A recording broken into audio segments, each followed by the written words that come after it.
you want to do come next May. And that, when you're young, in many cases, other people will have more insight into your strengths than you do. The research would show that for most people, don't have a lot of insight into their strengths. This is going to hopefully give you, identification of some of those key strengths. Also, though, identify a few of those weaknesses so you can see what your blind spots are going to be and anticipate the issues you're going to have and work from that. So I'm wondering if, Allie, are you there?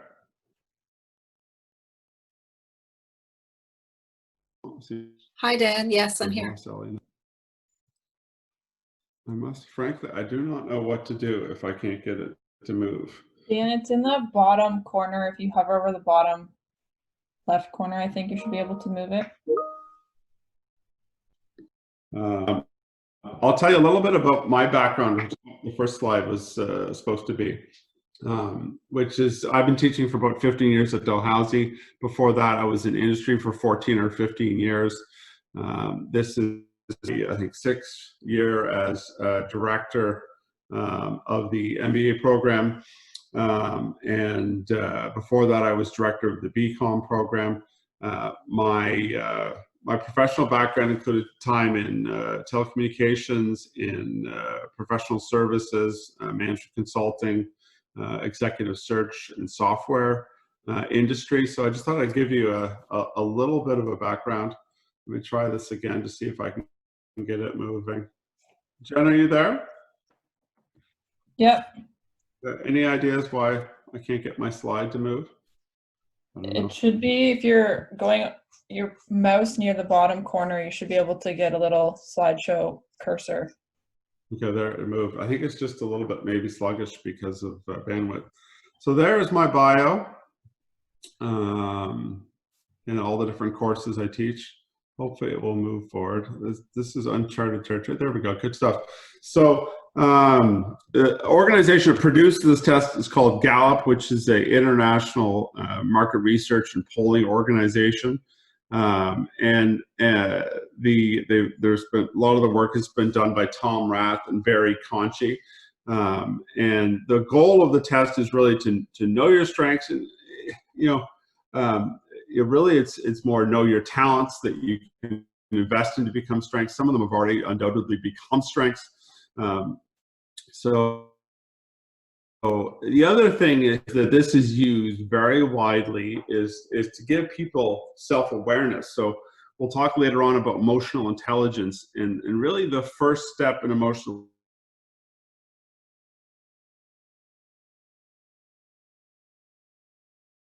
intelligence, before you start to read other people and socials. 4 or 5 years down the road, you guys will mostly be in management roles. You'll be in manager roles, and senior manager roles, and director roles, and you have to figure out how to get the right people on your team and how you get that right skills. And it's not important that you have a very balanced strength base yourself, but your team as a group has to have that balance. Okay, so we have what we call our 4 domains. Okay, in StrengthsFinder. In that team, if you've got one domain of the 4 domain, and we'll review those domains in a minute, that we don't have covered, then you're going to anticipate you're going to have issues. Okay.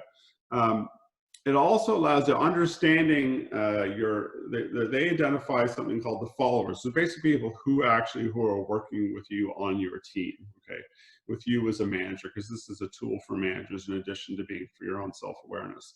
So it's getting to know that group of people and leveraging their performance is what this is all about. Okay, so God willing, I'll move forward here. Hopefully it will get some traction.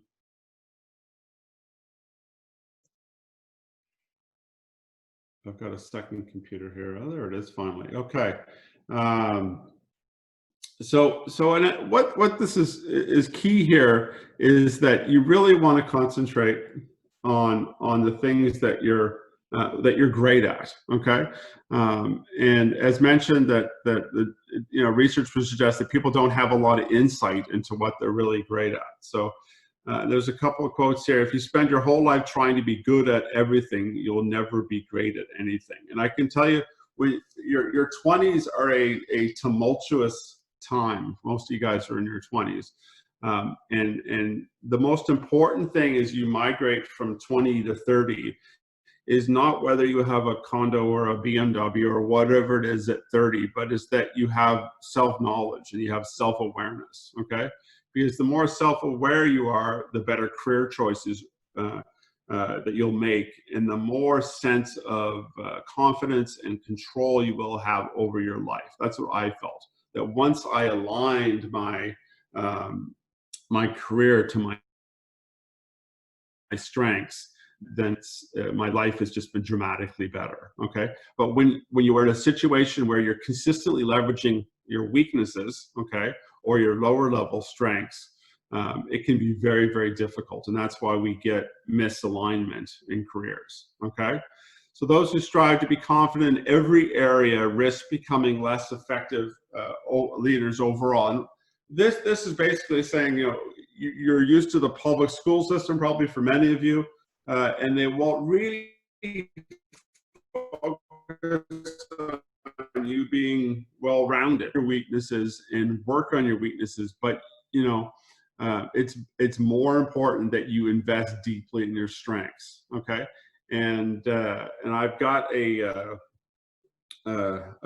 neat slide coming up. We'll just sort of really bring that up. Here it is. So the wisest investment is building your strengths, not improving your weaknesses. And I always felt that school teachers growing up tended to be so dwell on your weaknesses. And I think of improving your weaknesses as like Sisyphus. Okay, so Sisyphus is a Greek myth. I don't know if people heard about it. And the idea of pushing this boulder up the hill. So yes, I mean, for some of the things that I'm not very good at, I'm not very good at attention to detail. I'm not that good at organization. And do I work every day? Am I made improvements on those areas? Yes, but it's been like Sisyphus pushing that boulder up the hill. And I think that the things that I think are my strengths that I focus on, those 2 or 3 or 4 or 5 greatest strengths, I feel more like Darth Vader. I know Darth Vader's a negative figure, but I love his force throw. So he can, you know, if you're using those strengths, it's like you're picking up that boulder. If you guys know Star Wars at all, am I dating myself here? And you're picking up that boulder and you're throwing it over the hills. Like, you can truly make amazing things happen if you are leveraging your strengths in every facet of your life. And then another person who sort of weighs in on this is Deepak Chopra, who wrote a book which I absolutely love, and it's incredibly short.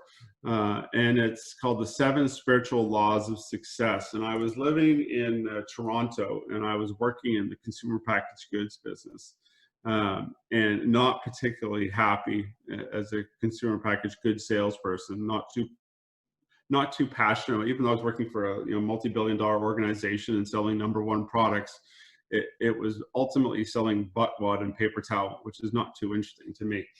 And I was living with a friend of mine who has since gone on to become a serial, highly successful entrepreneur, has created a tech company worth about $100 million. And he got me reading all kinds of interesting things, and Deepak Chopra was one of them. And he talked about 7 laws for spiritual success for your whole life, okay? And the one that really resonated to me was his law of pure potentiality. And I'll just pull up my notes over here so I can read some of his thoughts. And this is a sweet little book. So this is actually from page 7. When you discover your essential nature, and in that knowing itself is the ability to fulfill the dreams you have. Now, this may sound overly spiritual and obviously Eastern influence, but I truly believe in this. So in knowing itself is the ability to fulfill any dream you have, because you are the eternal possibility, the immeasurable potential of all that was, is, and will be. The field of pure potential. You are to the field of pure potentiality. The experience of the self or self-referral means that our internal reference point is our own spirit, not the objects of our experience. The opposite of self-referral is object referral. In object referral, we're always influenced by objects outside the self, which includes situations, circumstances, people, and things. In object referral, we're constantly seeking the approval of others. Our thinking and behavior are always in anticipation of a response. It is therefore fear-based.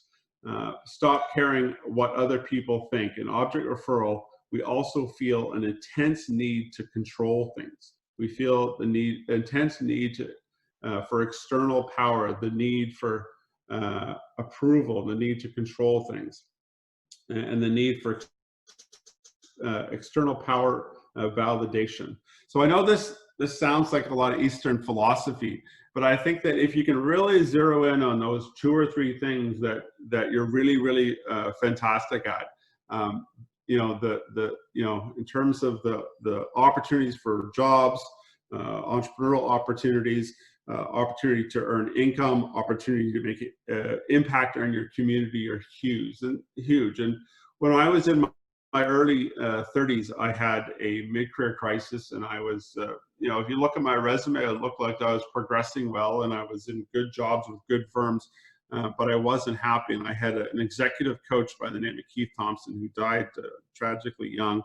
But a lot of his work with me was focused in around that. And he put me through a whole bunch of tests, just like I put you guys through over the last week. And he painted a picture in 2 pages of who I was. And I looked at it and said, Keith, that isn't me, okay? And he said, this is you. This is just you at 40 and not at 30. And I reoriented my life around the strengths that he identified. And I felt like it made a dramatic change in my life. And that's how I ended up in teaching. And that's how I ended up at the Rose School of Business. So I don't know if that's too much navel gazing, too much about me, but I think it is important. Okay, let's see if we can get moving along here. So in terms of the big picture, this is all about building talented teams. I want you to know that we put everybody in our office through this. Oh, somebody just joined us. Admit. And understand the background of HR is that how people are historically hired is that it's been based on competency development primarily, or knowledge, okay? And what Rath and Conchi would say is this is a huge oversight because effectively leaders must consciously surround themselves with the right people and build on each person's strengths, okay? And so understanding, you know, we used to give you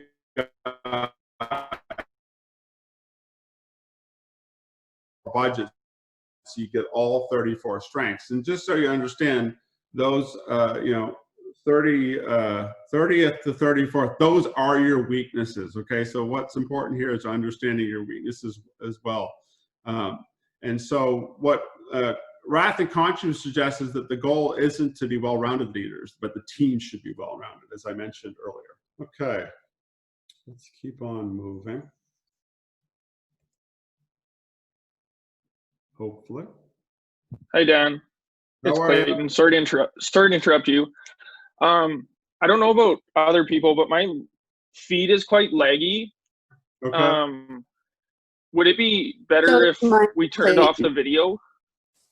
Okay, sure. Why don't we get everybody to turn off the video, and I'll turn off my video and see if that improves. Yeah. Okay, thanks, Clayton. Yeah, we definitely don't need it for the next few minutes. Hopefully that'll help. Okay.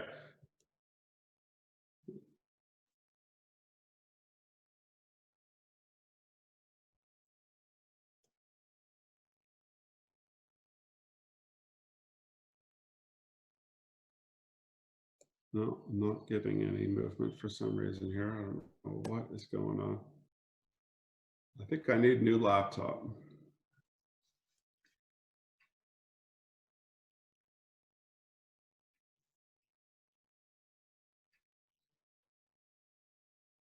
Jenna, how are you making out with those teams? They are all set up. Okay, good stuff. I wonder, while I'm figuring out my PowerPoint issues, if we want to go to one of these exercises at the beginning instead. And that'll allow me to figure things out here. Okay, so I believe everybody has done their StrengthsFinders test, and hopefully you guys brought your results with you. And I'm just going to pop down on this slides on my second computer here.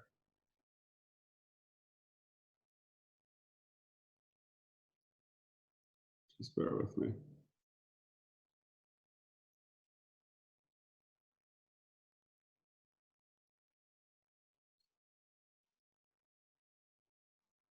So what I would like people to do is we're going to break you guys up into your second to do is pull up a browser window and go into Google, and in the images area, do a search for StrengthsFinders for domains. Okay, so this is going to bring up a diagram of the 4 key domain areas. Okay, and what I want you guys to do in your summer groups is chart all of your strengths, your top 5 strengths, each of you on this card. Okay, and talk about it. Okay, so the 4 areas of strength are executing, influencing, and relationship building, and the last one is strategic thinking. Okay, so you have a total of 5 people in each group, so you should be able to identify approximately 25 strengths. And what I want you guys to talk about is where there may be gaps in your strengths base, okay, and where are your areas of strength. And then think about some of the assignments that you've got over the next month or so, whether it's in CSR or whether it's in quants, and think about how those strengths or lack of strength may relate to those assignments, and talk about how you will work to overcome those areas, and also fortify those strengths. Okay, so so Jen, if you could help me, we're going to pop everybody into breakout groups.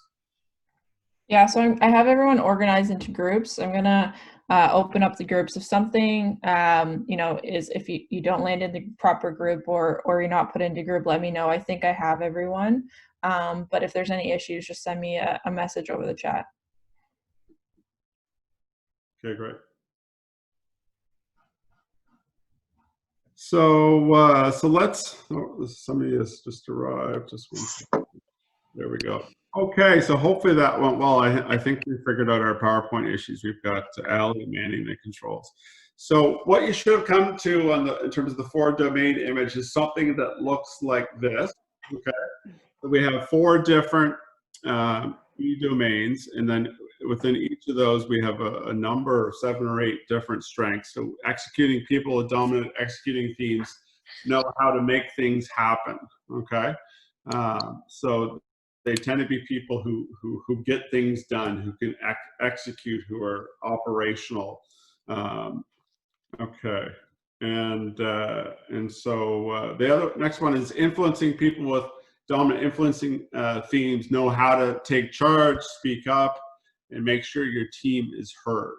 Okay, so you can see my number 1 is in there, is woo, and woo is winning people over when you're meeting for them for the first time, which is my biggest strength. Okay, next one is relationship building.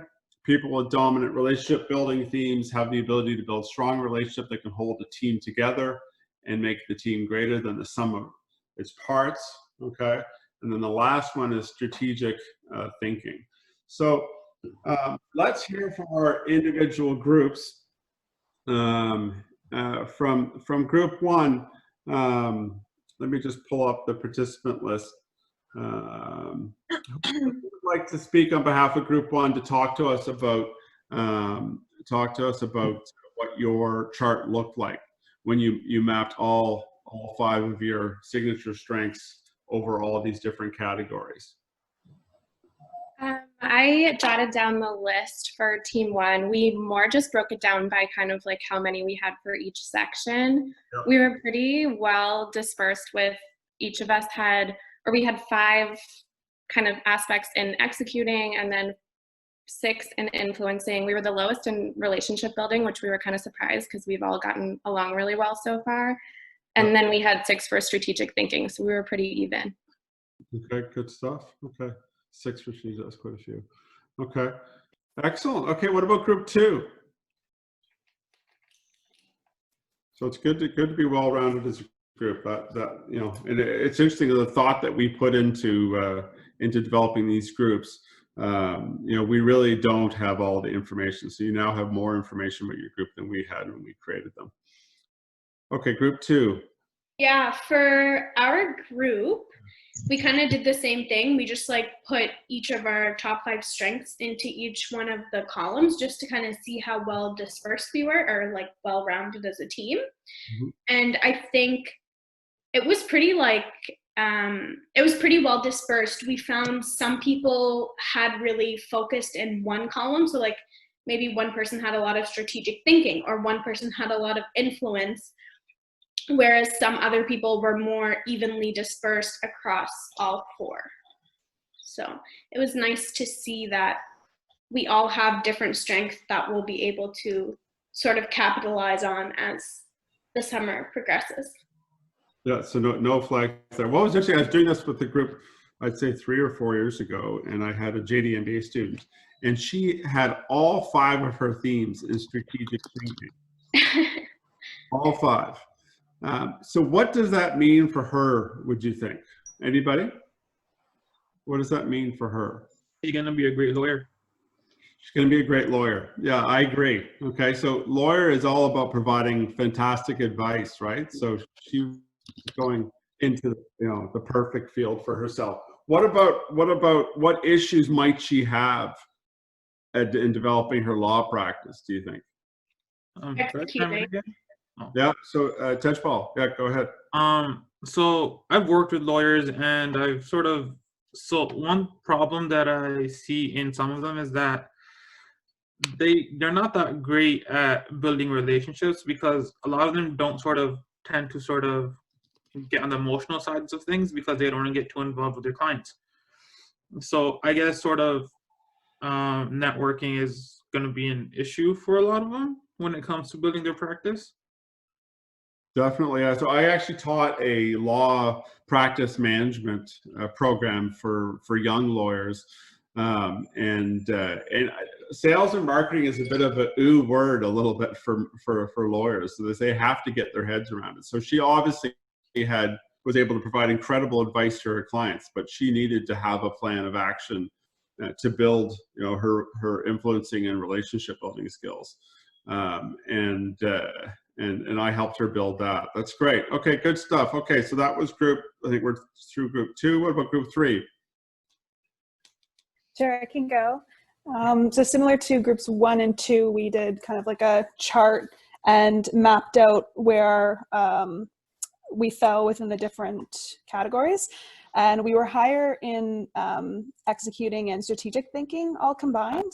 And with a few little gaps, I'd say if we were to bring on another team member, we would look for someone who's higher in influencing, because we only had a few people hit that category in ours. But yeah, it was definitely interesting to see, and we kind of talked about if we felt that it was accurate to our own self-perceptions, and like yes and no overall. Yeah.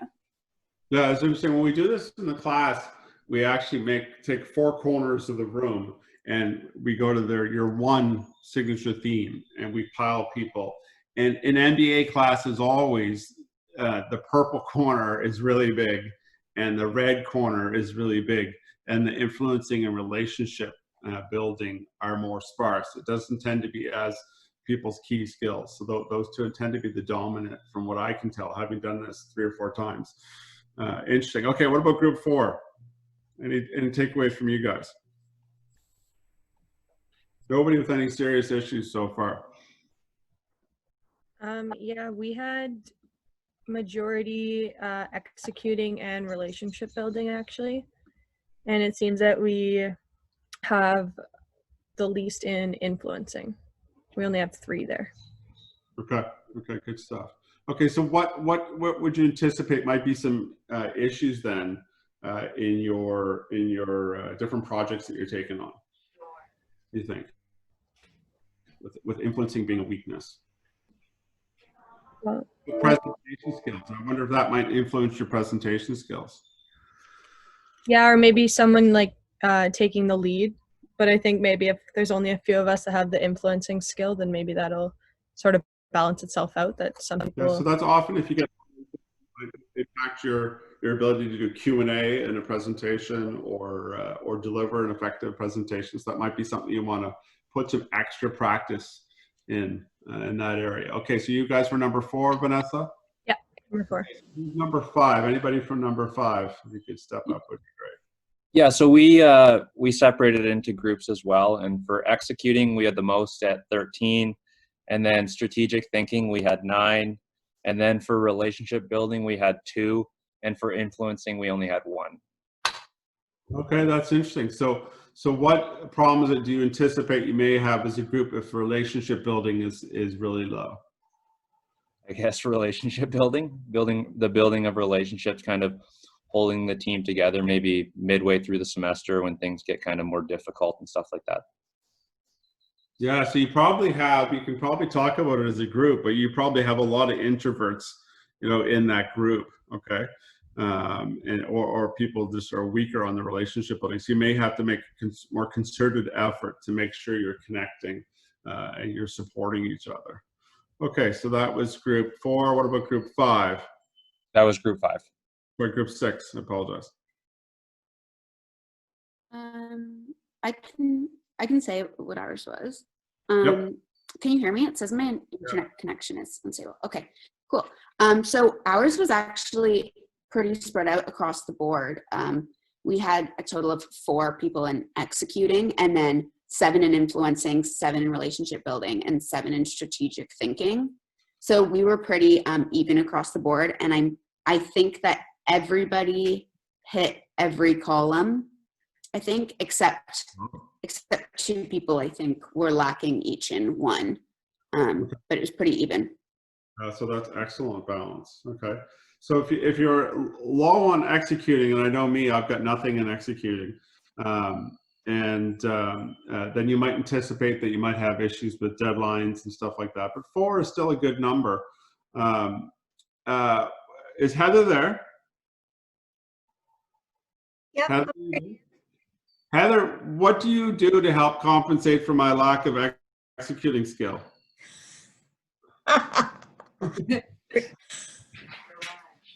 Influencing in a very direct way. Absolutely, definitely. Okay, so I need reminders is one of them. Heather definitely helps me get organized, that's for sure. I don't know what I do for you, Heather, but definitely helps me get organized. So you need people around you who have different skills. Well, and my number 1 is achiever too. So you give me the woo I need, because I don't have anything in that category. So I think it's a pretty good balance. Yeah, absolutely. Good stuff. Okay, so I think that was 6. What about 7? So for group 7, we originally were all looking at our results and we felt like we were all a bit skewed to one specific category. But then when we came together, we realized that we were all skewed towards a different category. So we had some people who had like almost all influencing, and then we would have someone else who had pretty much all relationship building. So I feel like all of us together should be able to form kind of a balanced group, but we may have kind of very different strengths and differences, which I think we kind of already noticed doing our quant project together, that some people definitely have that detail-oriented mindset, whereas some of us are a little bit more general. So good, excellent. Yeah, no, you don't have to be rounded as individuals, but as long as you're rounded as a team. So you've got to, I think this is one of those things that you guys could do, as you get promoted. Some of you get promoted within a year or 2 into a management role. Some of you will walk into management roles who've already got quite a bit of experience. This is something you can sit down with your team and do this testing, okay, and think about, okay, for our next strategic hire, this is the skill set we need. So Ali, if you be the PowerPoint guru and shift me back to where we were before would be great. So that was 7. I didn't do 8 and 9. Let's. Can I get 8 to report next? But yeah, that's great. Thanks, Ali. Hi. So yeah, for Group 8, we have a pretty well-rounded team, I would say. I think we probably struggle the most with executing. We only have 3 in that section for our top 5. But we have pretty high scores for influencing and strategic thinking. So we have 7 in influencing, 5 in relationship building, and 9 in strategic thinking. Yeah, so you may want to think about doing joint to-do lists. You know, you use Google Docs to get yourself organized, make timelines for your projects. You know, I think is a really good idea. I know that one thing that I always like to see is when you're coming up with a written deliverable, let's say CSR that's group, is that a lot of times people will have, you know, break it down into 5 or 6 sessions and have each person in the group do a section. One thing you can do if you feel that I think they can have some impact is if you assign one person as editor, okay, and their job is to actually weave it together and make sure it all makes sense is a success trait. Because in some cases you get papers which each section is well written, but they're actually conflicting each other and they're not supporting each other. So just a little tidbit. Okay, so that was Group 8 and Group 9. Thank you, Emily. Okay, I can speak for my group here. So for the most part, our group was like pretty evenly dispersed as individuals. The only category we kind of had a bit of a gap in was the influencing category. We only had just one kind of task in there, but for the most part, as individuals, we were pretty spread out. We had one team member who just kind of was in the relationship building, which is nice because they'll be able to kind of bring our team together, but that's kind of how our team played out. Yeah, so you're just going to have to work harder. And what you'll see is we talked about for influencing presentation skills, pitching might be an issue later on. We're going to do pitching. And so you may need to provide each other support, do some extra practice for that, or lean on, you know, that one expert. It sounds like you got one person who's really strong. But that's great. Excellent. So that's all these groups. So if I could get one more slide ahead, Ali, would be great.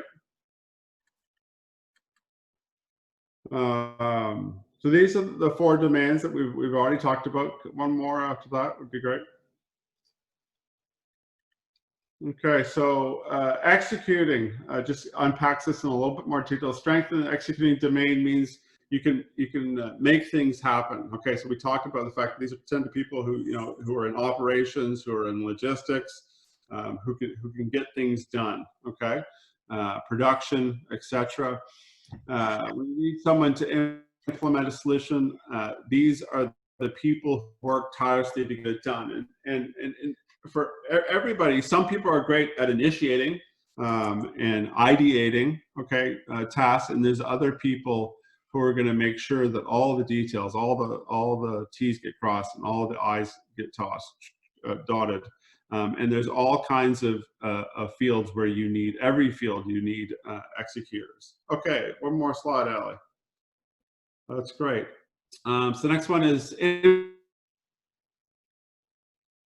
terms of presentation skills, being able to influence each other. Your sales skills come from this domain also. So they can help your organization reach a broader audience. They can build the cumulative network of the audience. They can speak to people through social media.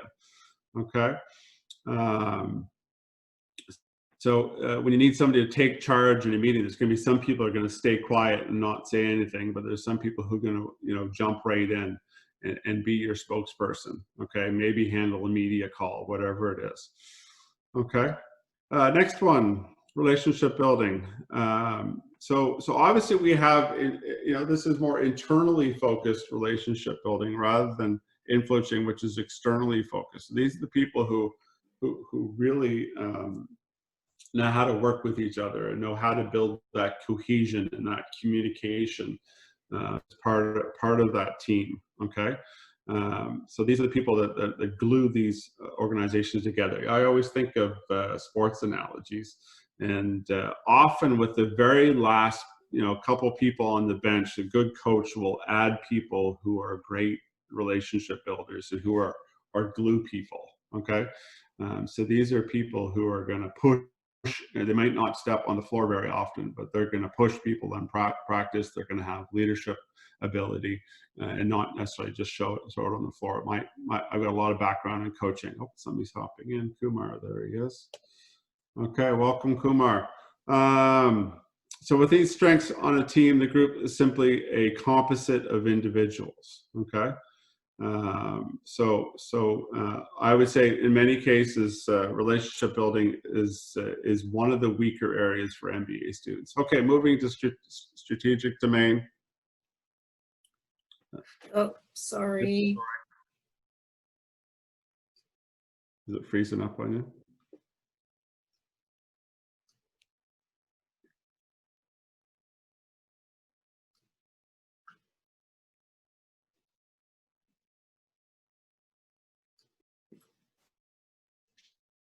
Wouldn't this all be so much easier if we were all in the same room?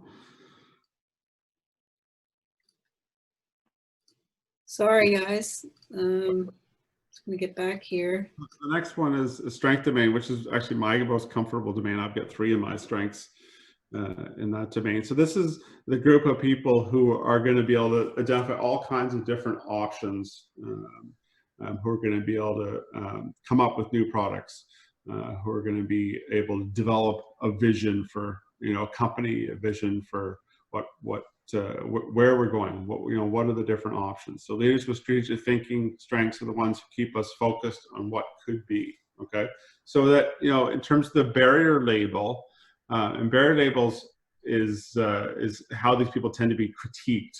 Is that people sometimes say, well, they're dreamers. Okay. They tune out in the middle of meetings, but often it means that they're very conceptual, okay, and see the big picture, okay. Often they're not very, into the details kind of people. So they're constantly searching for new information from a lot of different sources, okay, constantly scanning the environment, okay. What's happening out there? What are our threats? What are our opportunities as an organization? What partnerships can we develop?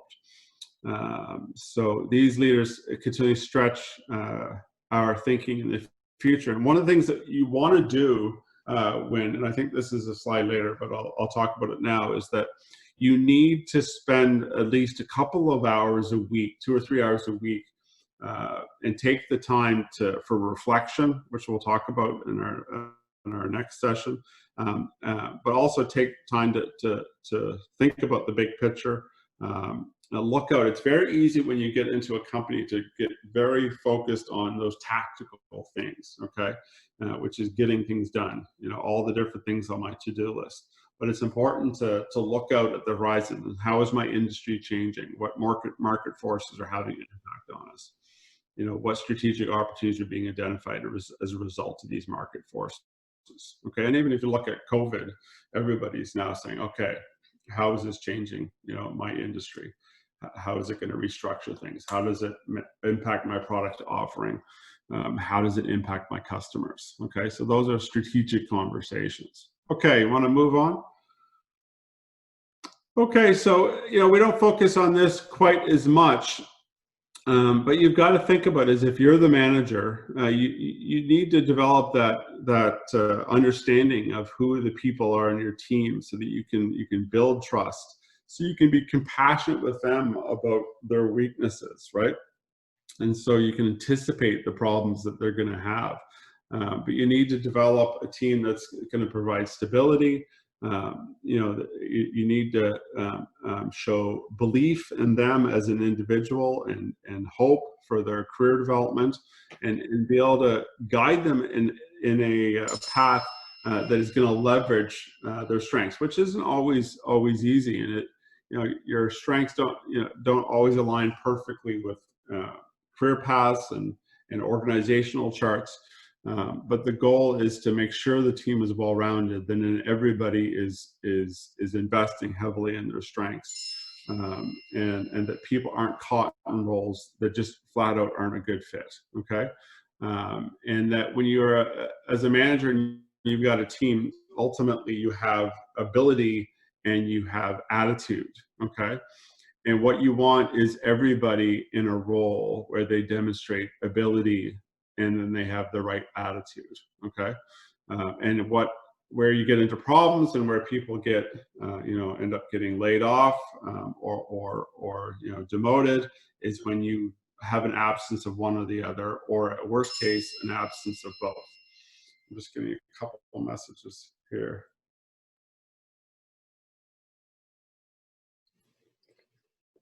Just one sec.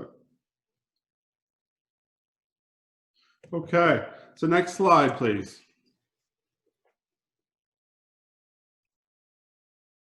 So strengths-based development is the idea that a person's most direct path to individual growth and improvement begins with the primary investment in his or her greatest talents. Okay, so next slide, please.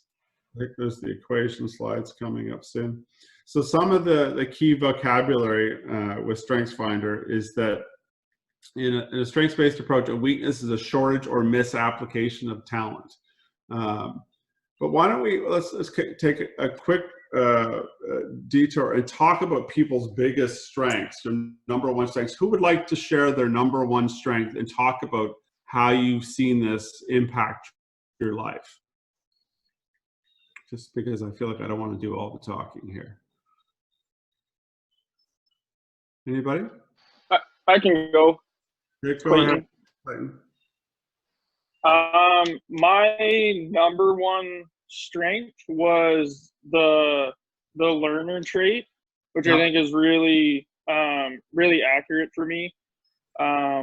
Basically, I'm just always trying to acquire new knowledge and learn new things and new ways of doing things and stuff like that. So I think that would be like really effective for just acquiring new information and thinking outside the box and bringing in all those different perspectives.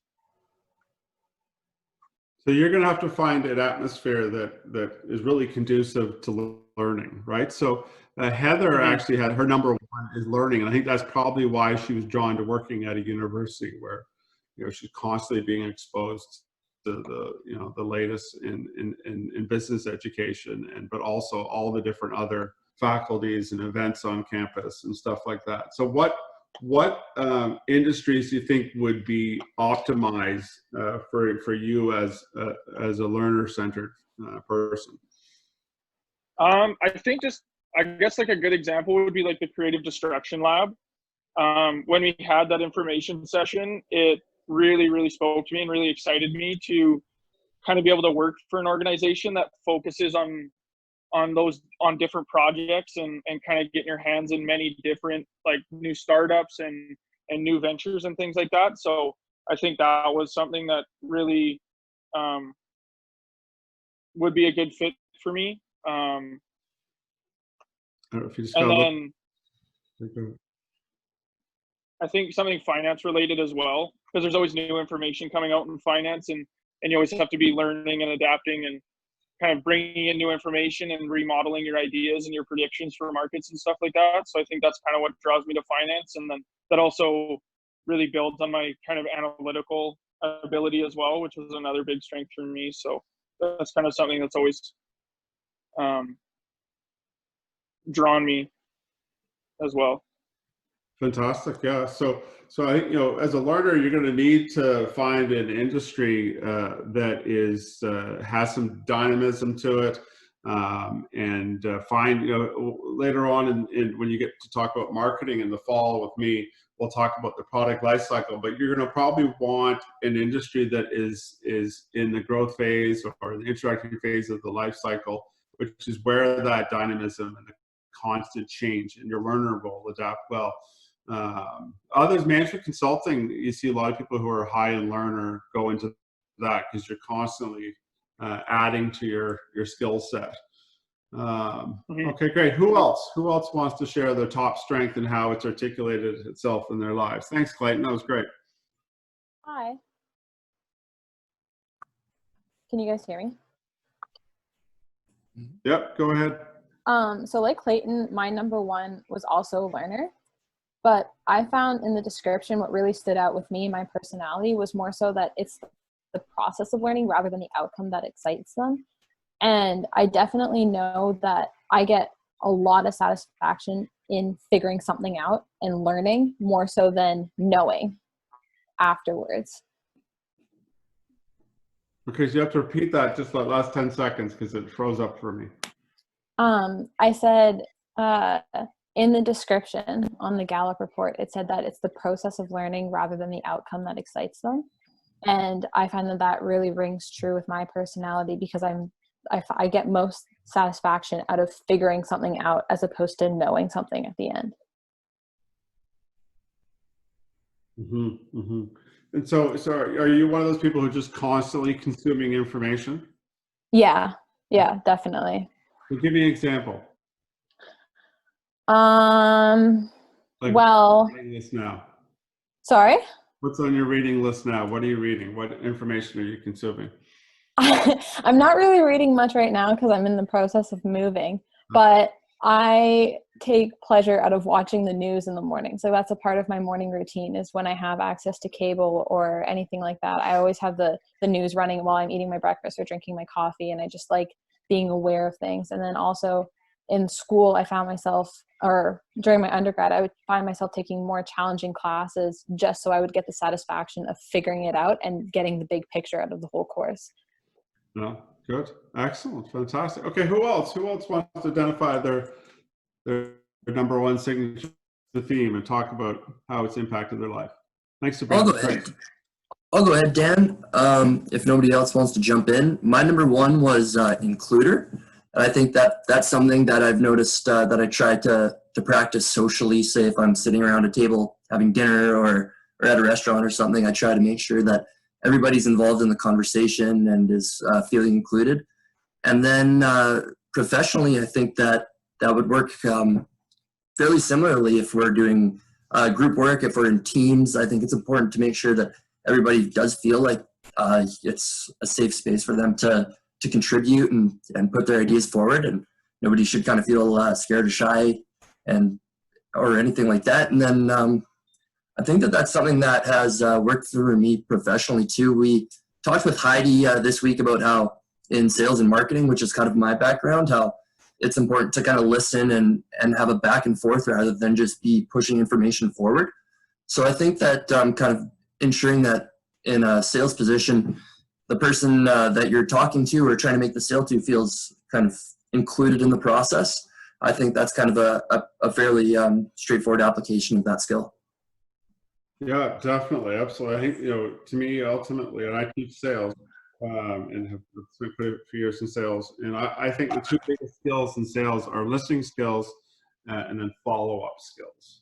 But includer is a powerful one, working internally, but making sure that everybody's voice gets heard. That's always a good thing to think about if you have an hour-long meeting and you've got 8 or 10 people around the table. Look around and say, who hasn't spoken?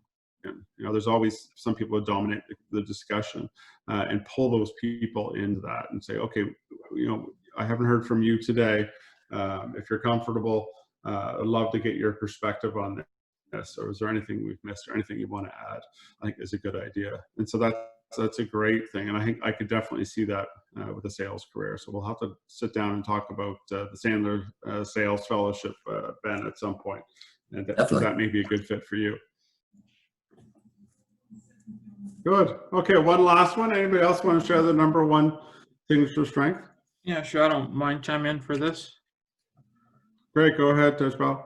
Oh, yeah. So my top Clifton strength was achiever. So I think personally, it's pretty accurate.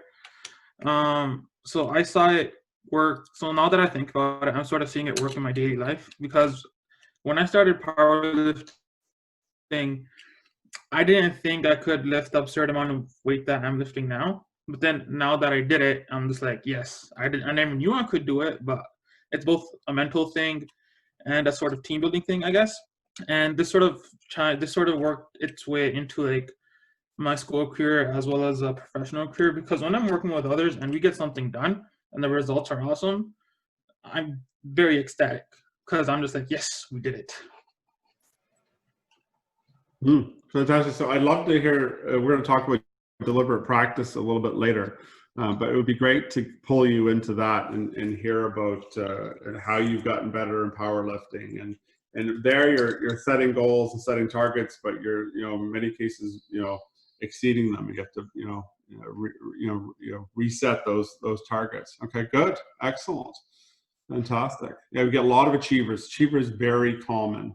A lot of people coming from the sciences, I find, particularly have the achiever. Okay, let's keep on going. Can I get the next slide there, Ali? Would be great, please.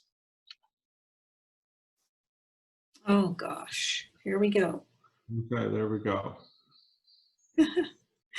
Okay, so I think, as I mentioned before, that weakness is a misapplication of talent skill. So it's good to isolate in those bottom two strengths that really are weaknesses, okay, and think about how those impact your daily life, okay, and trying to nudge those. And really, that's all we can do with our weaknesses is nudge them, okay.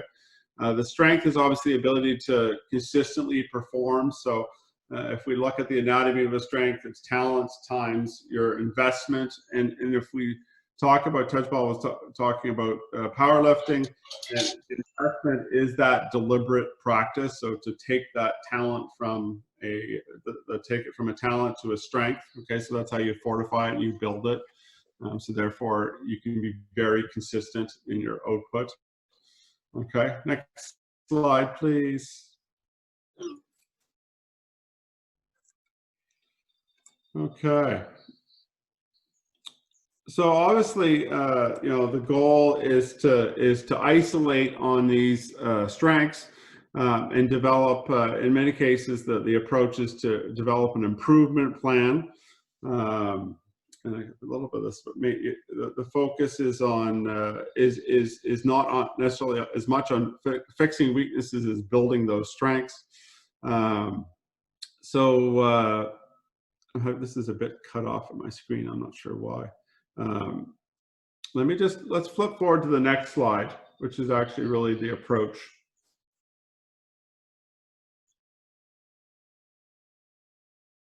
Ali, you there?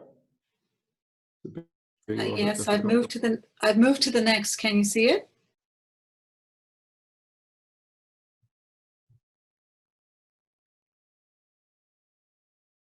Okay, I think it just looks very similar to the last one.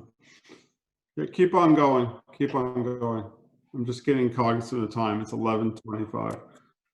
These guys can take a look. So the father of strengths-based testing and psychology is Donald Clifton. So he was the one that created the Clifton Strength Finder, which is Gallup basically purchased all his theory and patents and stuff like that. So keep on going. Just cognizant that we're going to need a break here. This is taking a little longer. Yeah, keep on going. I think we've talked already about why we're doing this. So yeah, understand that your themes or your strengths are neutral. Okay, you don't want to put so much stock into them that they become a label. Okay, so human beings are too complex to be defined and described by a single word. Okay, so don't totally take it to heart that this is who you are. It doesn't define you completely. And the idea that differences are an advantage. Okay. And also that that really speaks to the power of diversity, okay, and that we need each other in order to do great things. That there's some things can get done individually, but most great things comes from that cognitive diversity and that strengths-based diversity in the final analysis. Okay, keep on going. That'd be great. Okay, so activity one, we've already talked a little bit about the 4 domains, and you guys as a group have identified what your strengths and weaknesses are, and your individual strengths and weaknesses. Keep on going. We're going to skip some of this stuff, guys, just because I'm worried about time. Now, you guys have already mapped your group skills. Okay. One thing I wanted to talk about, and I think this is really important, is anybody got their strengths report and say, wow, this doesn't sound like me. This is not ringing a bell. You're completely surprised. It's not resonating. Or do you feel like your talents have been misperceived? Or you just can't understand your results? I think this is an important thing to consider. Can I chime in again? Yep. Yeah, so I was looking at it, and also, like, when we were talking in the groups, I didn't realize that I didn't have anything in the relationship building column. I sort of find myself to be a very, outgoing person that has a lot of friends, but apparently, according to the test, I suck at relationship building. Hello?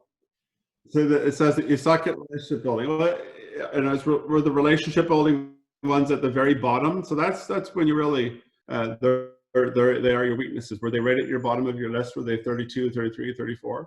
No, they were after the 5. They were maybe 7 or 8. Okay, so that means that they're not really weaknesses. 7 or 8 is, means that you have some strength in that area. Okay, so you want to build some insight into your 5 to 10 strengths. Usually it means those aren't the things that are going to define your life, but they can be supportive strengths that help you along the way. Okay. Yeah. So we pick 5 just because it's a digestible number. In most cases, it's those top 2 or 3 strengths that are really going to be the ones that you invest in, you build, and are really become your brand. We're going to talk about personal branding later on in the term, and why people hire you isn't always based on skills. It's what your brand, what do you represent, what role can you play in the team, of course. But if you guys are struggling with this and you look at your report and say, I just doesn't feel like it's me, let me know. Happy to chat with you, okay, about that. Okay, keep on moving, Allie. It would be great.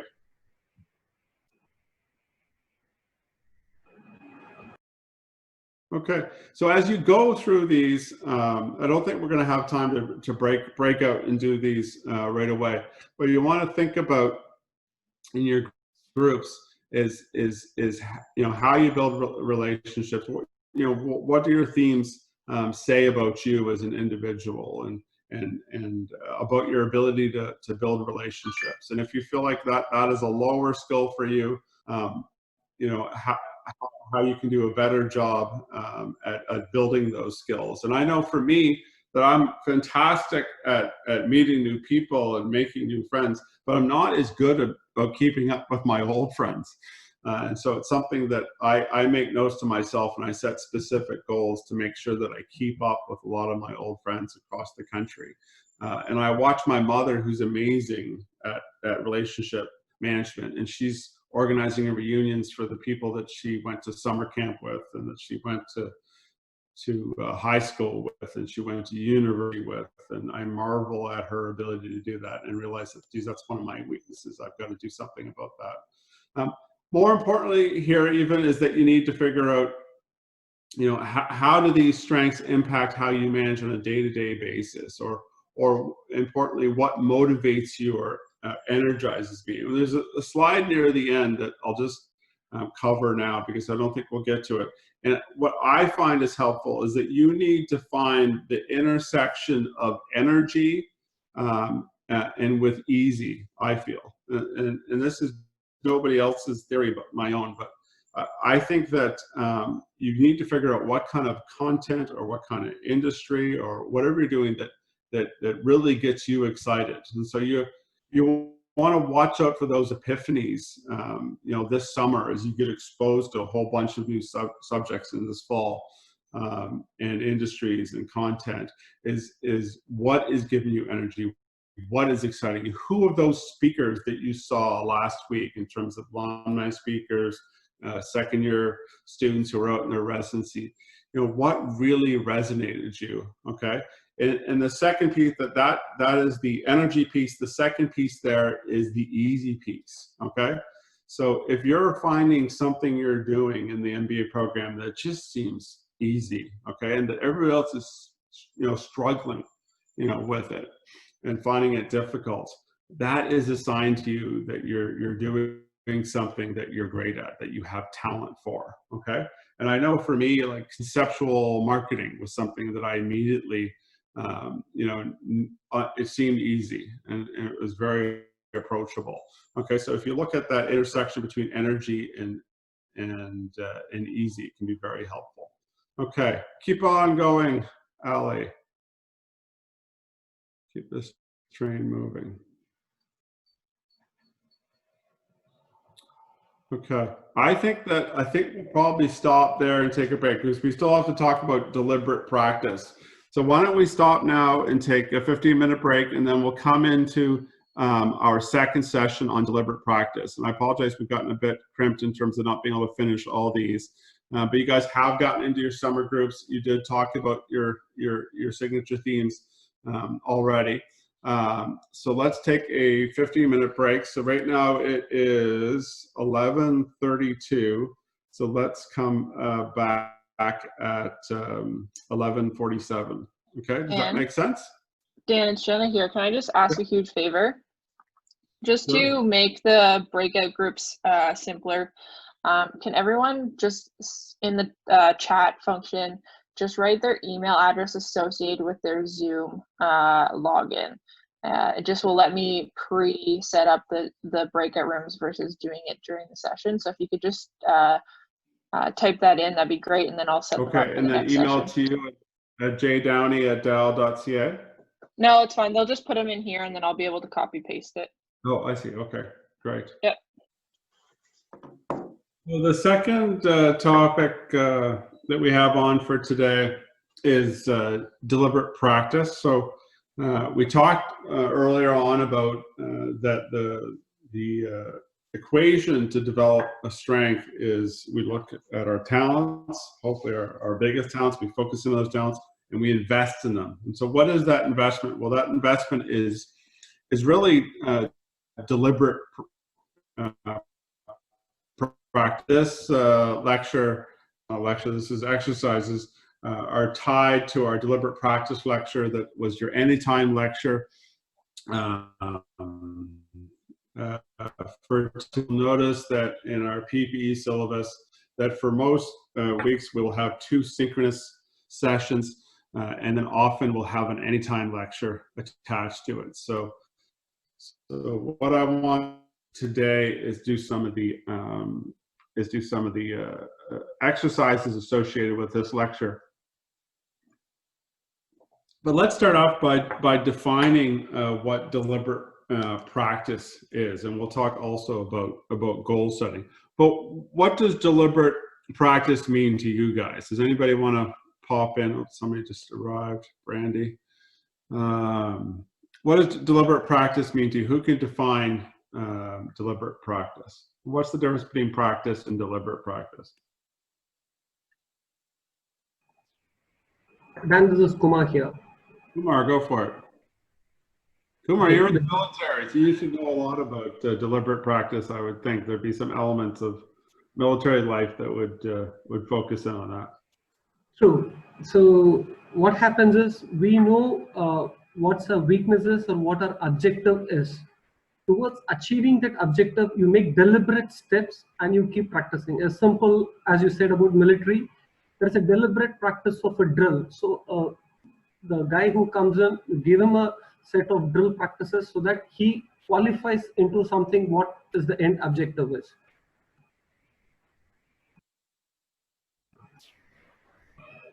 Okay. So that you build upon the talent of what you want. else? So Kumar, so maybe you just give us a more tangible, Kumar. So in the military, talk about a skill that you honed into a real strength. Say when whatever still I should say from my strength and weaknesses of the Clifton, still my communication is still my weak point. But over the years, from where I was and where I am now, I have honed on by deliberate practice over the various occasion what I have. That is one of the skills what I have gained. The second thing is with specific with a tangible thing is the project management, I should say. The way the management skills are honed from a project and the operations, both. Okay. So your project management skills specifically. That's right. That's right. By deliberate practice over and over, wherever we commit an error in the first project, probably we hone our skills in the next project, and then we do it better as the projects progress. Okay, great. I think Will has something to say. Go ahead to Will. Thanks. Yeah. So to me, I think deliberate practice is just when you're doing something that you're giving it your full attention. Like oftentimes when we're working on assignments and whatnot, we might have like TV on the background or things like that.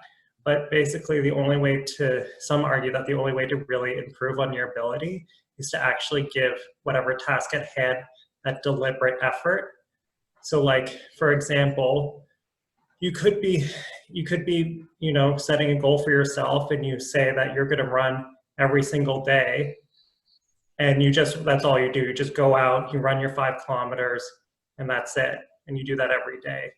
You're going to see more improvement though if you actually set goals on like how you're going to run, and also improve things like speed training or hill intervals overall. So it's like when you're doing something, you just have break to that give it skill that down into concerted many effort. different.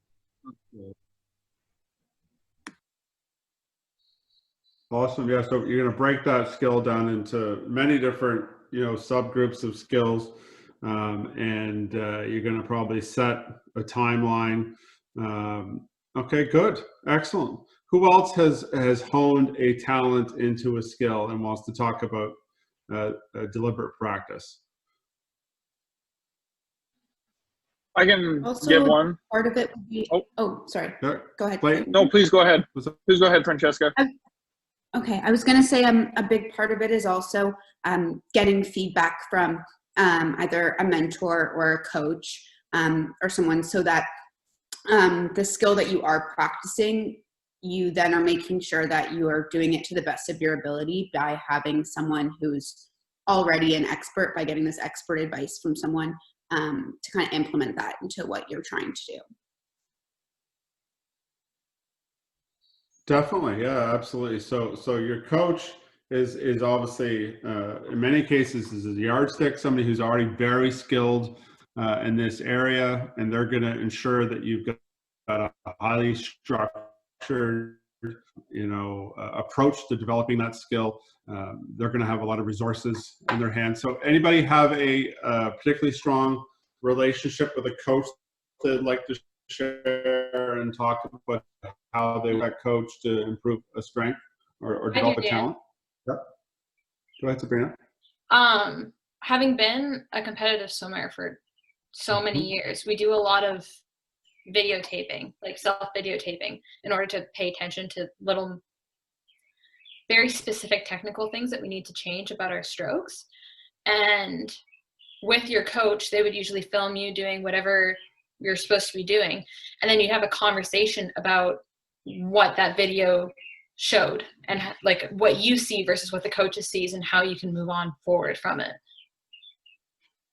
Yeah, so I think video is a huge tool in a lot of different fields, right? Absolutely. So very, very helpful to be able to see yourself and to have your coach there watching the video together, analyzing it. I know I have a friend of mine who has, and I can't remember the name of his company, but he has a tool that has all kinds of integrated video tools for coaches and athletes, for individual sport digitally. Quite a neat application. So obviously video gives you very full detail on what are you doing wrong. There's all kinds of telestrating software where your coach can draw lines and stuff like that. I've got my cousin runs a firm called Conduct, which is a management company for NBA franchises, NHL franchises, and stuff like that. Of tools is amazing these days. Okay, one last person. Who else has developed a strength through deliberate practice, and talk about the habits that you developed, the process, the methodology, the coaching?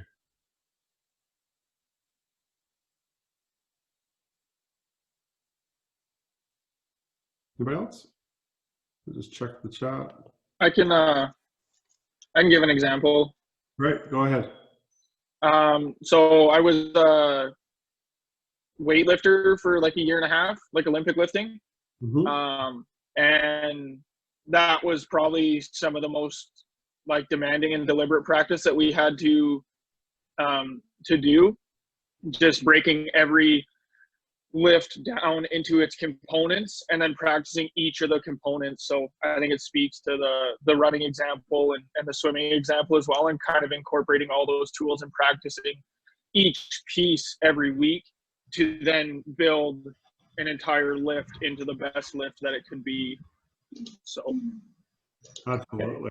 Yeah, I agree, Tejpal, exactly. Like you could just, instead of just like going through the motions when you're doing the practice, like you could have spent the equal amount of time powerlifting, but just sort of powerlifted without any sort of plan or strategy. The only way you were able to get like expert level was by like really focusing during every practice.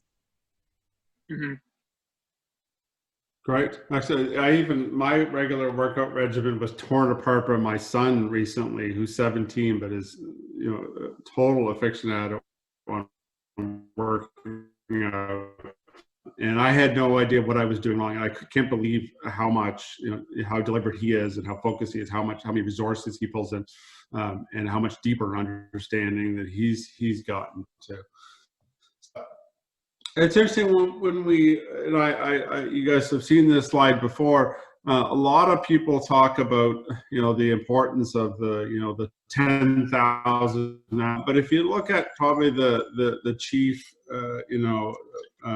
influencer on this, which is Anders Ericsson, it's not the number of hours, but it's what you do with those hours in terms of developing those strengths. Next slide, Ali, if I could. Are you serious?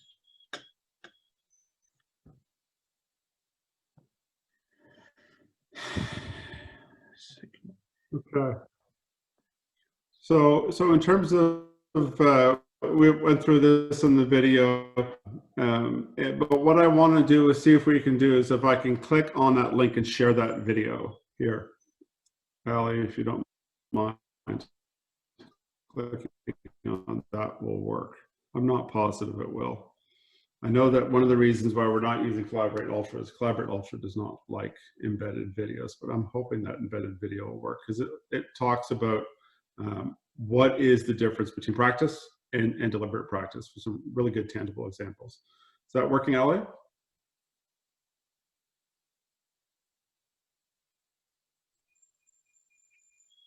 Okay, so Julia says she's getting a lot of lag. Maybe you guys turn off your video. I've got my video turned off. Audio lag as well. Oh, that is frustrating.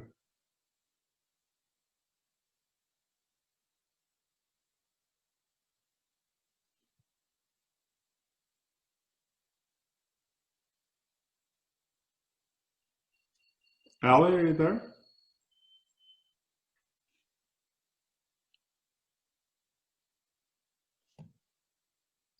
Hi, Dan. I'm here and it's playing. Can you guys see it?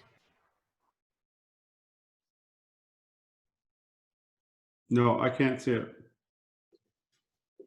Okay. That might be beyond the capabilities of Zoom. I was told by Derek that it can play video. Ali, if you're playing it in YouTube, you'd have to unshare your screen and then re-share the YouTube, and then when you click the How to Master Almost Okay, let me see. by authors Anders Ericsson and Robert Poole. I picked up this book knowing that Anders Ericsson was the fellow who came up with the 10,000 hours to mastery rule. I recently read the book Peak, How to Master Almost Anything by authors Anders Ericsson and Robert Poole. I picked up this book knowing that Anders Ericsson was the fellow who came up with the 10,000 hours to mastery rule. But it turns out the 10,000 hour rule isn't a rule at all. In fact, simply doing something for hours and hours is no guarantee that you'll improve. Anders says that doctors who have practiced for 20 years are no better than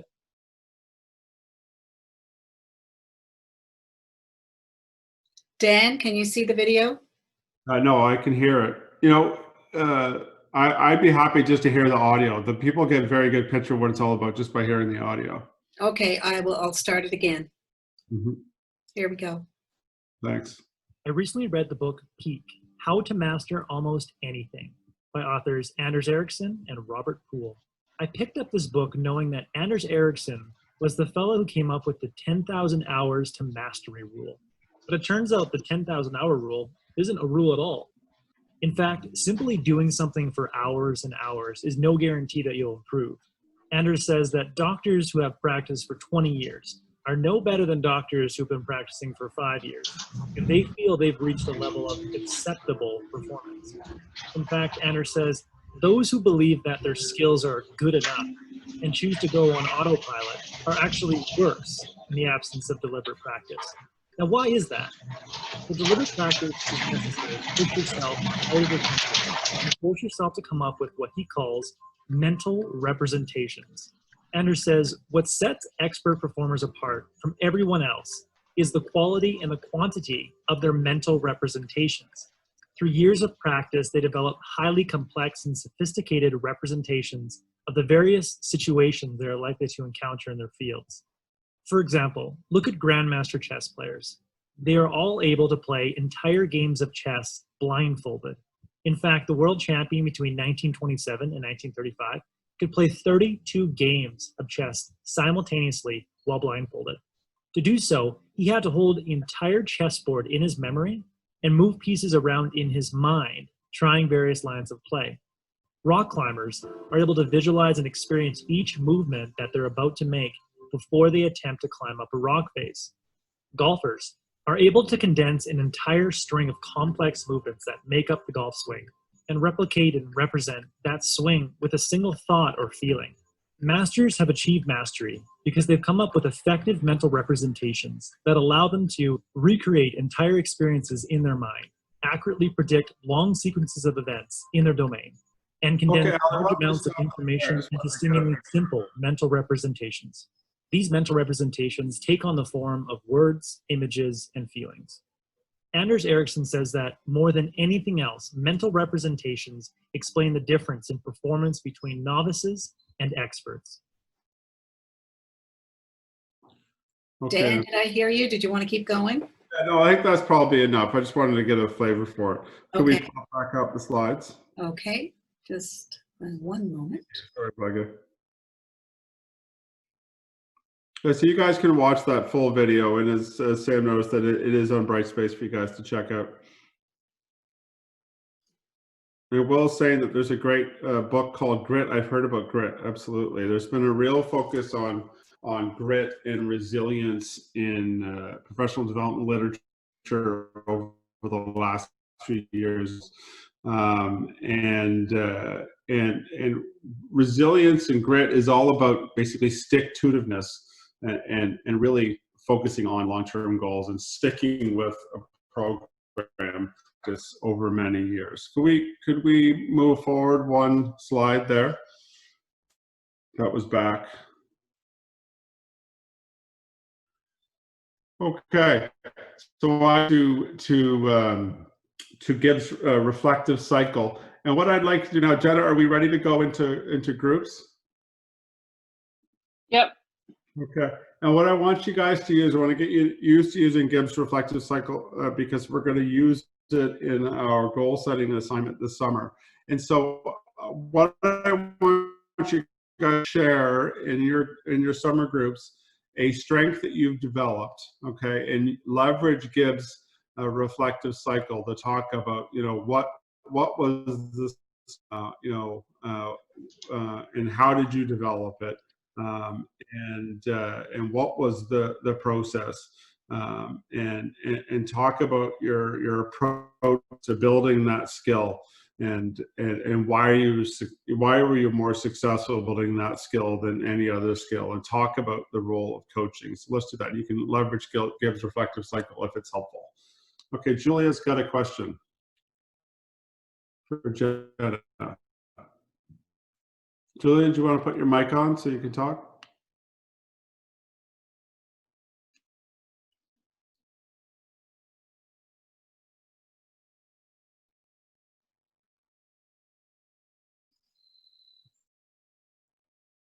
Okay. No. Okay. So let's, Jenna, can you put us into our breakout groups and talk about, each person talk about that skill, talk about, reflect on why you were able to achieve peak performance, excellence. Okay. Thanks, Julia. Yep, I will put everyone in their rooms now.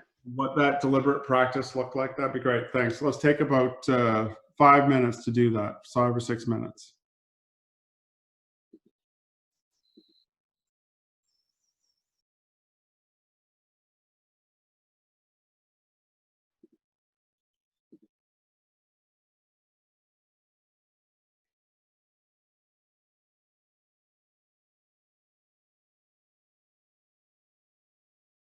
Does that work, Jenna? Yep, they're all in. Okay, so let's unpack your discussions a little bit. We already talked a little bit about some of the expertise or excellence in the class.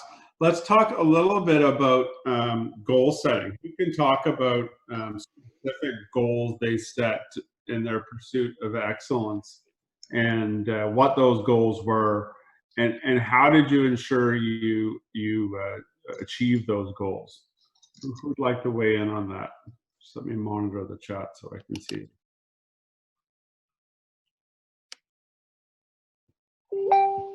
Goal setting. Anybody? Okay, Mallory, go ahead. All right, I guess in my group we ended up talking a bit more about my goals, and my kind of skill that I developed was soccer. And kind of right when I was about like 12 or 13, I kind of decided that I wanted to play competitively in university, and with that get a scholarship. So I went out of my way to play soccer in the club level, but I also went to a separate academy to kind of help with my skills, and I was able to get a scholarship to a school in New York. Okay, cool. So obviously you got, first goal was obviously probably I want to play competitive soccer, but then at some point you set the goal of university soccer. Okay, so talk about there that you've obviously with this academy you found new mentorship, and you got feedback from those mentors. Talk about that relationship and how that was critical in you achieving that scholarship.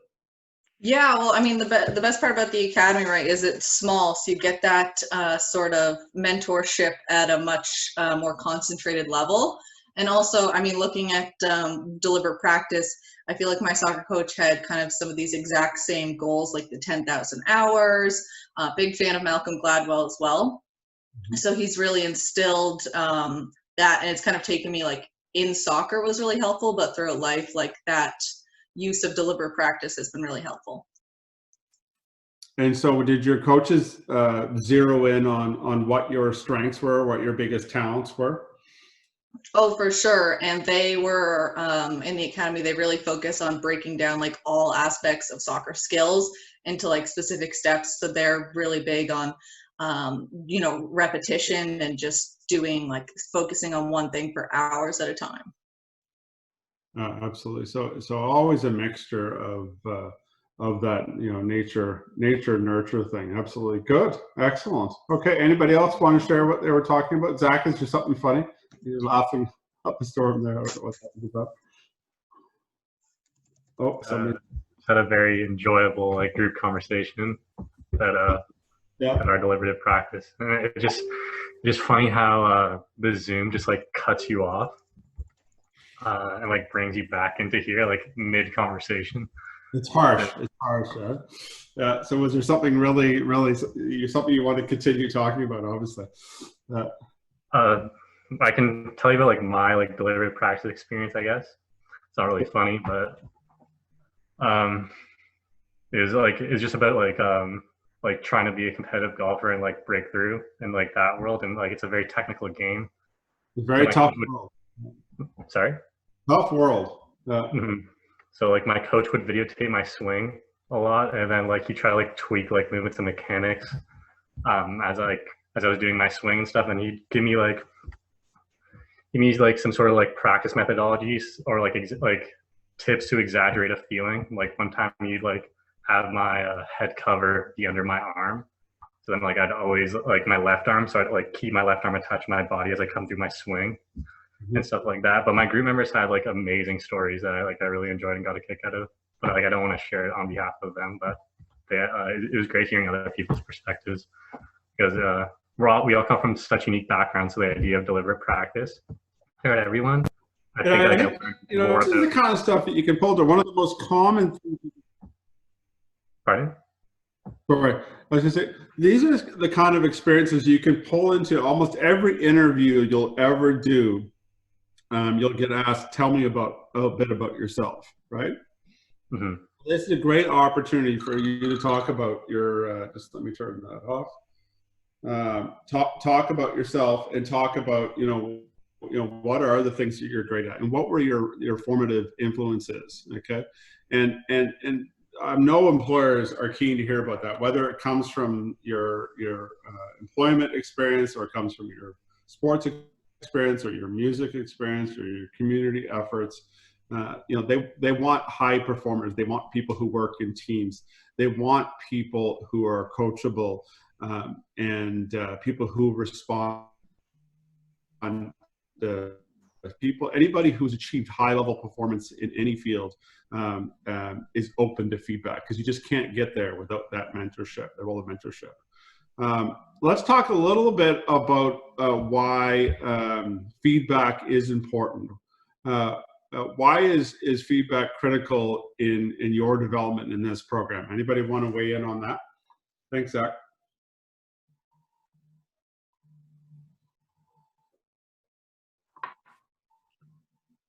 Anybody? I'd like to weigh in on what Zach just said about deliberate practice.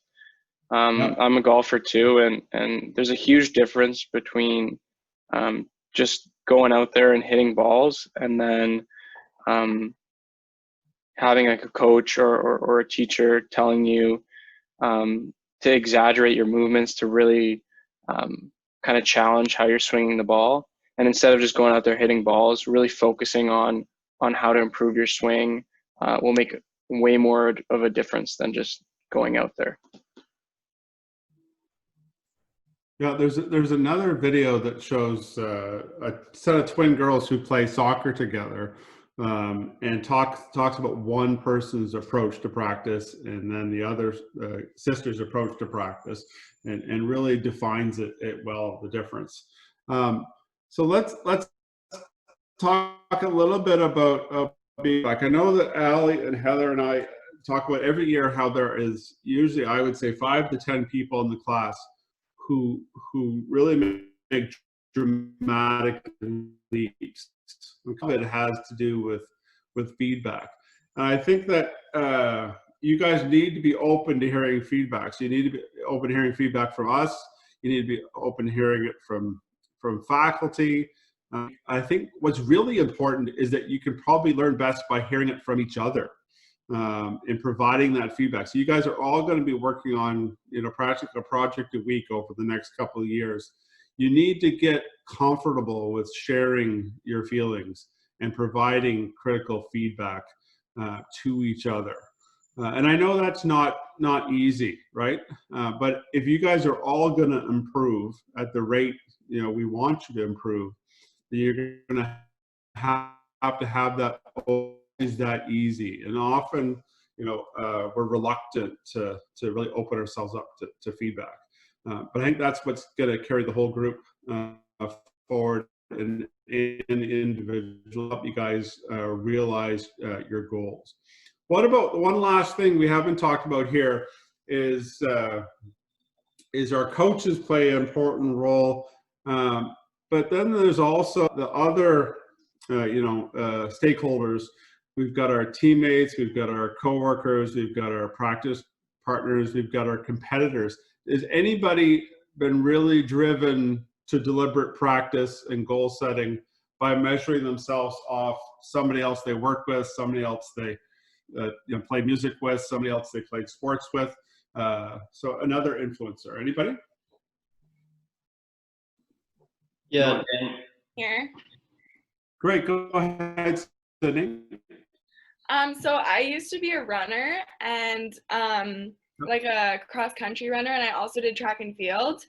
And I would always, like, especially in the long distance races, I would always, like, I knew another girl who was a similar, like, skill set to me that I would always race against. And I would always, like, find her in the race and just, like, keep a pace behind her because I know she was, like, a similar, like, she would help me, like, be better. So I would just go with her along the race and then at the end try and pass her. And it was really helpful just to have someone like challenging you and pushing you throughout the duration of the whole race. Yeah, absolutely. I think we all have those people that I know when I was in high school volleyball, and one of our team captain went on to become an All-Canadian at Dalhousie, and he definitely was my yardstick that I was all. I never measured up that well, but I think that seeing him and seeing how focused he was and how hard he worked out definitely made me a much better player. Okay, great. Okay, can we Dan, Emily, would be great. Emily would like to say something, and then Kumar has a question. Emily, okay, go ahead. Yeah, Okay. so I actually just wanted to chime in earlier about the feedback. Sure. So Yeah, go. yeah, so I feel like feedback is super helpful because sometimes when you're like working on your own skill set or your own performance, it's hard to see it from an outside perspective and you're kind of really closed in on what you want. But maybe like a mentor with more experience in the field, they can see kind of the bigger picture and can see where you might not have noticed you can improve more on. So I feel like the feedback really helps, and I've always found that every time I've received feedback in any situation like school or work or like music, it's always been really beneficial to me because it might not have been something that I thought of. So if I didn't have that feedback, I never would have thought to work on that part of my performance. Definitely. And how can people best provide feedback? So the people where you've been the most receptive, how did they shape that feedback so that you could onboard it the best, would you say, Emily? I would say that they would usually start with like some good things that I had and then maybe some constructive criticism. Like obviously it's not just like, oh, you suck at this. It's like, oh, here's something that I found would help me. Like that's helped me in the past. It might help you as well. Or here's some resources, or here's someone you can talk to. And I feel like that way it's kind of sandwiched in between some nice things or like some good tips about your performance so far, and then kind of what you can work on in the middle. And I feel like that's really positive way to kind of let someone know how they can improve. And then usually like no feelings are hurt or anything like that, and it's usually pretty productive. Great, excellent, thank you. One thing we'll note is that when you're providing feedback, the research would show that it's best to provide, in terms of if you're providing positive reinforcement, is that you want to praise effort over talent. That if you're praising talent, then people aren't necessarily going to develop at the same rate as if you praise effort. And obviously, if you're managing a team of people or you're coaching a team or leading a team, then everybody has different levels of talent, right? So focus in on praise. Okay, great. Thank you, Emily. Sabrina, do you want to just put your speaker on issues? Are you having trouble hearing me? Yeah, it's only when you speak it gets super choppy, but then when everyone else speaks, it's clear. Okay, I'm sorry. I don't know why that is. Because I've got decent bandwidth, not world-class bandwidth, but actually better than my home. I don't know if there's anything we can do about that. Maybe if people put their pictures off, their video off again, would be great. That's the only thing I can think. Jenna, any other suggestions? No, I think if people can keep their video off, that's probably the best.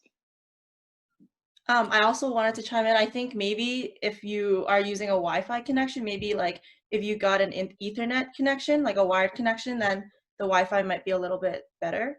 Yeah, I'll make sure next week that I'm on an Ethernet connection. Yeah, absolutely. That may be part of it. Okay, good stuff. Dan, before you go on, Brandy would like to say something. Brandy, go ahead. Yep. Yeah, I was just gonna add my input there about coaching and being deliberate and feedback. And so when I was in high school, I had a teammate who was trying to play for Team Canada basketball, and I was trying to play for my province. So we would train all the time together, but she just really pushed me and influenced me and showed me what you have to do to play at a high level. So even though we were going for different things, that effort was still always there. And a piece of advice my coach gave me, you know, like a lot of people are talking about sports and stuff, so you can probably relate, but you know, just like constantly working on your shot. So I would like be missing and I would get frustrated and just like annoyed by myself basically. And then he said, like, don't get mad, get interested. Like, why are you missing? So then I started looking at it completely different. Like, okay, it's going to the left, it's going to the right. And then it just completely changed my whole mindset. Instead of being frustrated, it was, okay, what's really going on here? And that's something that, you know, he said to me in grade 10, and I kind of still stuck with it. So feedback can really create growth. So I just wanted to add that in. Yeah, fantastic, Brandy. There's been a lot of emphasis on coaching around shooting as coach as much as shooting in terms of sports skills. You know, I don't know what else there would be. There's so much detail and so much video. I coached basketball for a number of years, but having that type of really high performance with somebody who is a world-class athlete that you can model yourself on. So I think that you know, we're starting to move into talk about skill development, some of your goals for the program, and I'm hoping you guys are hearing me. I apologize for this bandwidth issues.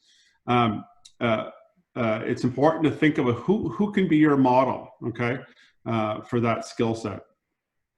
Okay, that's good to hear, Sydney. That it's let's move forward and talk in your breakout groups about some goals. So you can really these or all of these. I just sort of threw a bunch of different ones down. But talk about what are your goals, you know, for the MBA program. What are your goals that you set for the summer, maybe specifically? Okay, we have different time horizons on our goals. What goals do you have on your residency? You know, you've got 8 months to really prove yourself with your employer. Okay, or what goals have you got for interview day, for the interview process that we'll go through? What goals have you set for your careers? Okay, how are you going to make these goals smart? So let's take about 5 minutes and we'll move you into your breakout groups again and go through those questions. Okay, really important. Okay.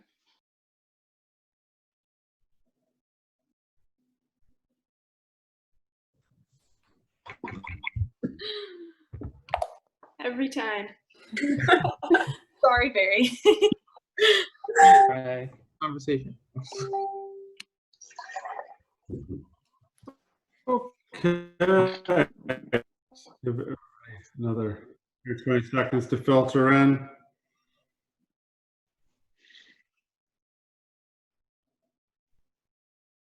Hope I didn't interrupt too many great conversations. Good for you guys to get to know each other.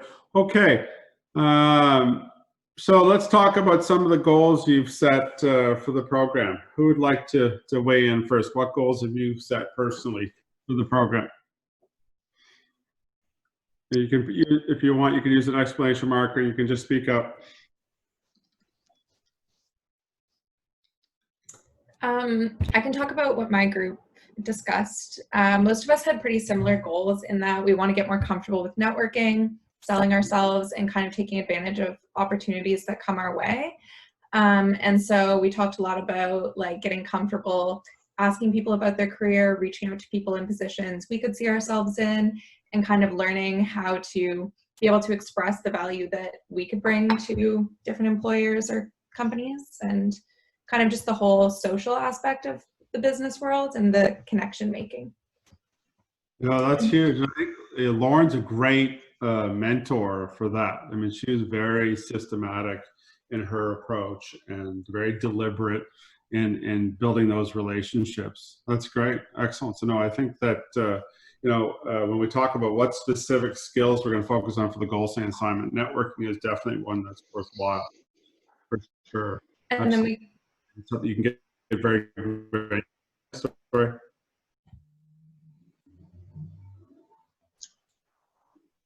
Did you have something to add, Emily?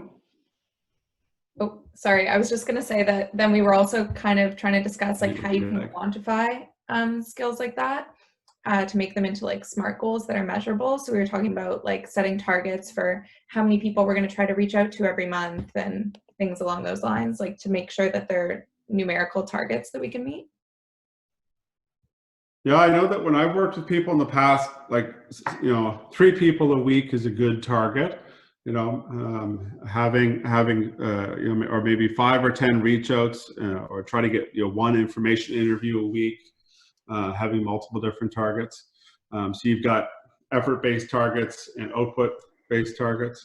So I think that's a really good idea. And I find that the people who achieve the skill development, it's the planning part of the goal setting assignment where you get a lot of detail, and it's nailing that down. Okay, not what am I going to do by May? It's what am I going to do each week and every week, and how is that going to impact, right? And so I'm gonna make 5 calls this week. I'm gonna do 1 or 2 information interviews, and then within that each information interview have specific goals. I want to get at least 3 contacts out of this. Would be another thing. So be very specific. Okay, good. Who will up and talk about what goals? Okay, Graham. Go ahead, Graham. Hey, thanks, Dan. Yeah, kind of my goal for the whole 2-year program is just not to learn from the instructors in the coursework, but also my fellow classmates. We all come from unique backgrounds, so if I can learn from one another and people learn from me, that'll just benefit everybody. We kind of have this 2-year period where we are afforded the luxury of being students, and really our only responsibility is just to learn as much as possible. So going outside the classroom and outside the instructors and learning from one another, I think will really benefit in every way possible. Yeah, approaching graduate studies with curiosity and focus on learning, I think is a fantastic goal, definitely. Okay, let's move to Francesca. Francesca, I put her. Are you there? Hi there.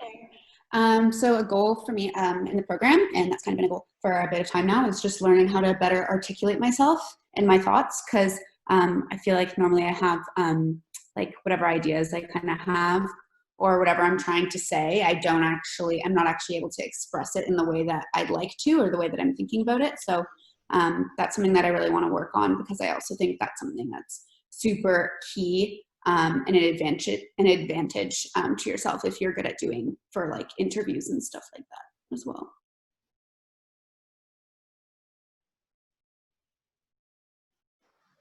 I got some lag on that, but I think I got most of it. So obviously business communication is a key skill development area, and everybody has usually a dominant strength there, that you are usually better at writing or are usually better at communicating. So it's important to long-term development that you be good at both, at least adequate going across. So I think that every year that we've done this goal setting assignment, there's always a group of people who will focus in on presentation skills, or focus in on more specifically on business writing skills is another one. Okay, let's move to Adam. Adam, are you there? Yeah. So my group pretty much, what we talked about was similar to what Emily said, just like the importance of networking. And we talked about how like the second year students have been really great, and the importance of, you know, building our LinkedIn profiles and meeting people that way. For myself, I think one of my major goals is just building confidence, because I don't have a ton of experience, you know, communicating with people in a professional setting. So just like pushing myself out of my comfort zone to start more conversations, because I'm someone who can be reserved at first, and in a virtual setting, it's really important to, you know, start conversations and push myself out of my comfort zone to get to know people. Some of it's just exposure. I mean, now I'm so comfortable, like the TV camera can be stuck in my face and I don't even think about it. But when I was your age, first job that I had, and the first task I had to do was pull together all the CEOs, and Ali's probably heard me tell this 5 or 6 times, but all the CEOs of all the automotive companies. And I was terrified to pick up the phone and call all those people. And it took a huge amount of, you know, pushing to get me to do that. And I was not comfortable in that. And now I can, you know, don't even think about picking up the phone and so and calling anybody. So it is a exposure thing, and it gets more comfortable, and reaching out and connecting with people gets easier, I can tell you. Vast majority of people in the program will be able to, you know, network effectively by the end of the program. Sydney, you had something to add there. Yeah, I just wanted to say that I actually had a long-term goal of getting into this program, and the delayed gratification is satisfying, like when you actually achieve your goal. And what we kind of talked about in our breakout group was a couple of us had the same goal to find like an aspect of business that we're passionate about, and like for myself, like find like my skills, because I don't even really know what I'm good at, and all this stuff is helping, but find something that I'm really good at it, like for my corporate residency, and hopefully apply. And yeah. Yeah, so one of the goals of that great residency job, Sydney, did you set any specific goals for once you're on residency? Did you guys talk about that? No, we didn't get there. Surprising. A lot to chat about there, just with the top one. Okay, anybody else want to talk about, you know, any of these, any of this goal setting, career goals or anything? Did that just move slides there, Ali? Maybe you could just pop it back one, would be great. Oh, it's moving on its own. There we go, excellent. Okay, so any other feedback from those groups who met? Anybody else who wants to weigh in before we move on?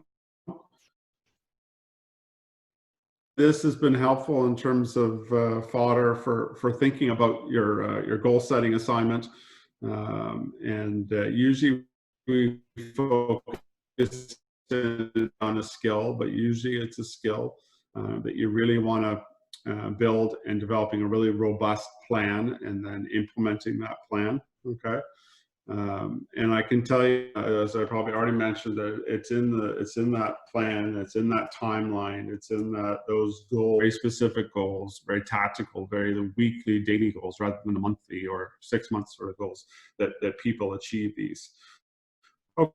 Okay, so the slide, if we could, Ali. Keep on going, keep on going.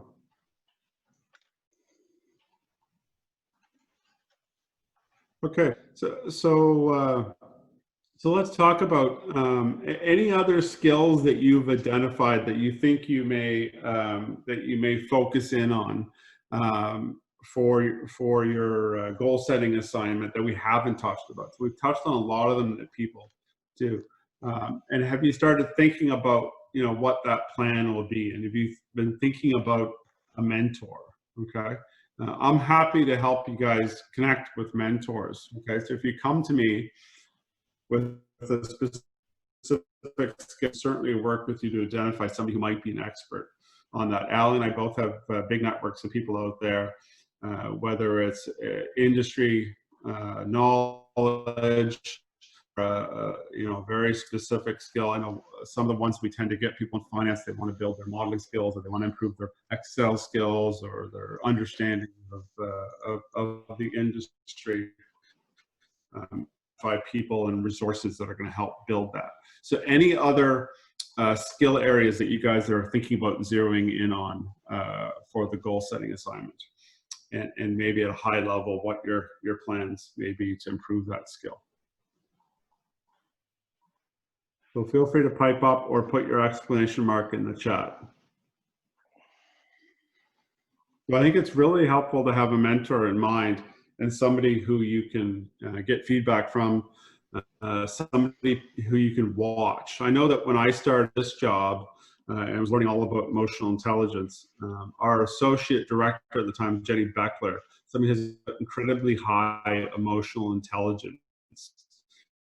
On about developing my emotional intelligence, and particularly my self-regulation, from Jenny, who you know, has a probably well into the 90s emotional intelligence score. I found it incredibly helpful.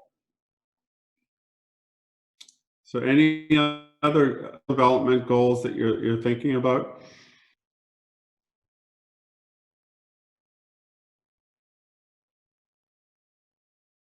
We've only got about 5 more minutes here. I think the key slide that I wanted to do. So I think, you know, hearing none, you know, we've got another 4 weeks until the goal setting assignment is due, but happy to discuss what skills you're going to focus on. Do some reading, think about it, think about what industries you might be interested in, looking at job descriptions, and seeing what skills they're calling for is a good idea as well. You know, we're going to do more panel sessions with HR people, panel sessions with people in different industries, so you can hear about what skills that they've been working on, and in on one of them. In terms of next week, I should lay out that that we're going to be doing your team charter assignment, and that's a group assignment. So there's a video lecture that I loaded up that was from last year, that you can watch, and it lays out the team charter docs are also in the team charter module on Brightspace. The goal of that is just to make sure that you guys are going to be working in these teams quite a bit. It sounds like for at least 2 or 3 of the courses, and it's about getting off to a fresh start and getting to know each other, and setting goals as a group, getting to know how people work best. So take some time. May take an hour or so. So book some time to meet on Teams as a group, and do that assignment. Hopefully has their 1-page reflection on what PPE means to you, uploaded on Brightspace. If anybody's having any trouble with Brightspace, please let me know. If anybody's loading their assignments, please give me my contact details. I'm just going to put them in here just to make sure. So my email is dshaw@dalhousie, and my phone number is, this is my cell, is 818-6146. So I'll add that. Ali, any others before we sign off, or Heather, anything?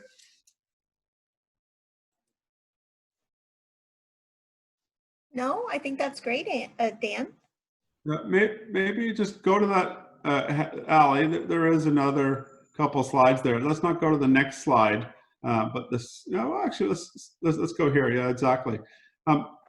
How much work have you guys done on your team so far? This might be a little. I wasn't sure whether we go with this slide just because it might be a little bit early and something we could maybe do later. But how are your teams coming together?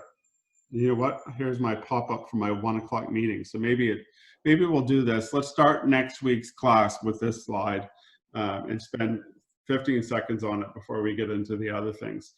Or I'll follow up with the groups individually, because I have a 1 o'clock meeting with a marketing candidate who are looking to hire a marketing professor. So if you have any questions in the interim, please let me know. So I'm afraid I'm going to have to sign off. I apologize that we had bandwidth issues today. I'm glad we figured out the whole breakout groups. But I appreciate everybody for their patience and their attention. I'll make sure I am not on Wi-Fi next week, and that I have a hard line into my computer. So appreciate your patience. Okay, thanks everybody. Thanks, Dan. I have a couple things for the class, but I'll send an email out. So just have a look out for that, and we'll see you soon. Great. Okay. Thanks everybody. Ciao.